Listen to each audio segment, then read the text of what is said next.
Bismillahirrahmanirrahim. Assalamu alaikum wa rahmatullah. Dans cette vidéo, nous allons voir ensemble l'un des miracles les plus impressionnants du Coran. C'est juste hallucinant qu'à l'époque du messager d'Allah sallallahu alayhi wa sallam, au 7e siècle, dans le désert d'Arabie, un homme qui ne savait ni lire ni écrire puisse parler des choses qui sont aussi précis dans le domaine de la science, de l'univers, dans le fonctionnement de l'être humain. C'est juste étonnant et hallucinant. Aujourd'hui, nous allons voir ensemble un verset qui se trouve dans la sourate Al-An'am, la sourate Les Bestiaux. Je crois que c'est la sourate numéro 6, non? Verset 125. Allah subhanahu wa ta'ala, il nous dit ceci. A'udhu billahi minash shaytanir rajim. فمن يرد الله أن يهديه يشرح صدره للإسلام ومن يرد أن يضله يجعل صدره ضيقا حرجا كأنما يصعد في السماء كذلك يجعل الله الرجس على الذين لا يؤمنون. Allah il nous dit ici, écoutez.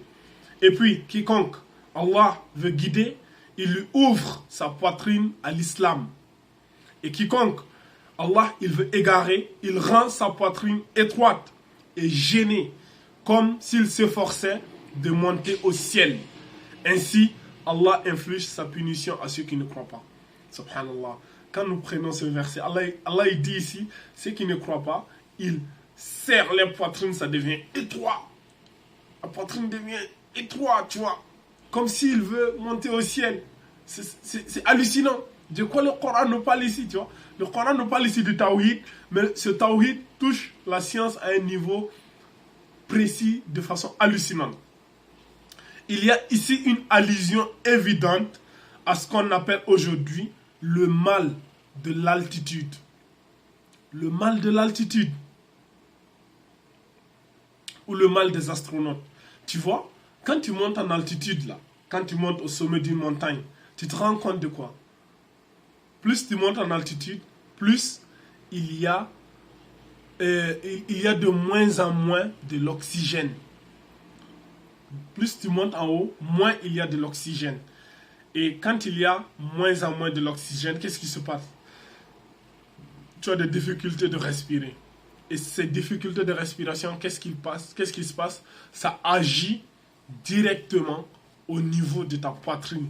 Ta poitrine se serre, tu vois. Le cœur n'arrive pas à pomper le sang normalement parce qu'il n'y a pas d'oxygène. Donc le cœur se serre, ça devient étroit, tu vois. Tu as du mal à respirer. C'est hallucinant. Voilà pourquoi quand on vous dit faites le sport, quand tu fais le sport, tu vois, ton cœur, il s'élargit, tu vois, tu respires bien, tu es à l'aise. Mais quand tu ne fais pas trop d'activités sportives, tu vois, moins de choses, tu manques d'oxygène. Et dès que tu manques d'oxygène, tu as l'impression que ton cœur là, il se serre, il devient étroit. Subhanallah, aujourd'hui les astronautes, quand ils veulent monter là-haut, là, quand ils veulent aller sur la station spatiale ou qu'ils veulent aller dans les planètes là-haut, là, ils montent avec de l'oxygène. C'est-à-dire ils emportent ce qu'ils vont respirer. Parce que là-haut, il n'y a pas d'oxygène.